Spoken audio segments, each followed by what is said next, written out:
এই ভিডিও থেকে যত কিনা কিবা টাকা পয়সা আসবো সব আল্লাহর রাস্তায় এই ভাইজান বাবরি মসজিদে দান করে দিয়ে আসবো। আল্লাহর কাছে নিয়ত করছি আসাম থেকে 2টা ইট নিয়ে যাবো ওয়েস্ট বেঙ্গল মুর্শিদাবাদ বেলডাঙ্গা বাবরি মসজিদে। তো এ ভাই ইট আপনার নাকি? হ ভাই ইট তো আমারই। তাহলে ইট কত করে দিছেন? এগুলো ধরেন 13-14 হাজার করে বেশি, কিন্তু আপনি কিসের জন্য ইটটা নিবেন? আমি ভাই 2টা ইট নিয়ে যাবো আমাদের আসাম থেকে। যে আপনার তো হয়তো জানেনই যে মুর্শিদাবাদ যে আমাদের বাবরি মসজিদ হইতেছে 6 ডিসেম্বরে যেটা উদ্বোধন করছে।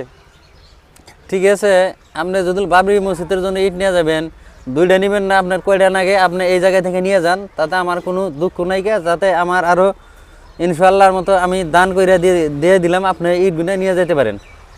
আপনার যে কয়টা মনে আছে আপনি নিয়ে যাবেন। আমি আল্লাহর কাছে নিয়ত করছি, মানে আমাদের আসাম থেকে 2টা নিয়ে যাবো, আর যতটুকু পারি মানে ওই জায়গা থেকে কিনে দেবো। মানে যেহেতু মানে অনেক দূরের রাস্তা, আমাদের আসাম থেকে কলকাতা অনেক দূরের রাস্তা, তো জাস্ট এখান থেকে 2টা ইট নিয়ে যাবো। মানে আমি নিয়ত করছি এখান থেকে 2টা ইট নিয়ে যাবো, আর এই 2টা ইট নিয়ে যায় ওখানে যায় হেরা যতটুকু পারি, মানে 500 পারি, 100 পারি, 200 পারি, ওখান থেকে কিনে দেবো।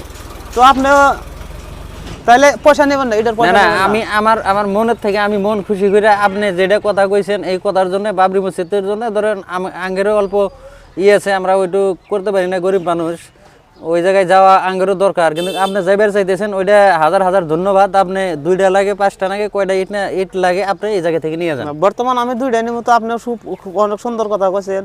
তাহলে আপনি যদি পয়সা নেবেন না, তাহলে ওই টাকাটা আমি কি করবো?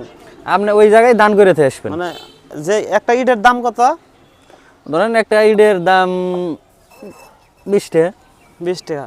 তাহলে একটা ইটের দাম 20 টাকা হলে 2টা ইটের দাম হতেছে 40 টাকা। তা ওই 2টা ইটের দাম 40 টাকা আল্লাহর রাস্তায় আমি ওই বাবরি মসজিদে দান করে দেবো। একটা ইটের বিনিময়ে হয়তো আপনাদের অনেক সোয়াবের অংশীদার হতে পারেন, শুধুমাত্র একটা ইটের বিনিময়ে। আর আপনারা হয়তো কম বেশি সবাই ফেসবুকে দেখতেছেন, বর্তমান কিন্তু আমাদের আসাম থেকে মানে বিভিন্ন জায়গা থেকে মানে এখন কিন্তু মুর্শিদাবাদে যেটা বাবরি মসজিদ হতেছে, এখন কিন্তু একটা ইটও কেনা হয় নাই, সবই মানুষের আল্লাহর রাস্তায় দান করে দিচ্ছে। শুধু আমাদের হিন্দু মুসলিমে যে কিছু কিছু মানুষের যারা হিন্দু মুসলিম করে থাকে, হিন্দু মানুষ পর্যন্ত কিন্তু আল্লাহর ঘরে দান করছে। আর আমরা যদি মুসলিম হয়ে যদি বাবরি মসজিদের জন্য 1-2টা করে ইট দান করতে না পারি, তাহলে আমরা কেমন মুসলমান হইলাম? আরেকটা আমি একটা কথা কই, এই ভাইজান যখন ঈদের জন্য আইছে, ভাইজানের হয়ে আমি একটা কথা কই, তার মানে কথাটা কি, এই ভিডিওর থেকে যত কিনা কিবা টাকা পয়সা আসবো সব আল্লাহর রাস্তায় এই ভাইজান বাবরি মসজিদে দান করে দিয়ে আসবো। সবাই একটু এই ভিডিওটা বেশি বেশি করে শেয়ার করে দিবেন, যাতে আপনি ঘরে একটু শেয়ারে আপনারাও জানি কিছু সোয়াব পান। ধরেন ভাই জানের এটা মনে থেকেই যাতে এই বিশ্বের মানুষে এই ভিডিওটা সবাই শেয়ার করে দেয়, বেহাই আল্লাহর হস্তে অল্প অল্প করে সোয়াব ভাগী হয়ে যান। এই ভিডিওটা শেয়ার করে দিয়ে প্রচুর পরিমাণে শেয়ার করবেন, লাখ লাখ শেয়ার করে দিবেন।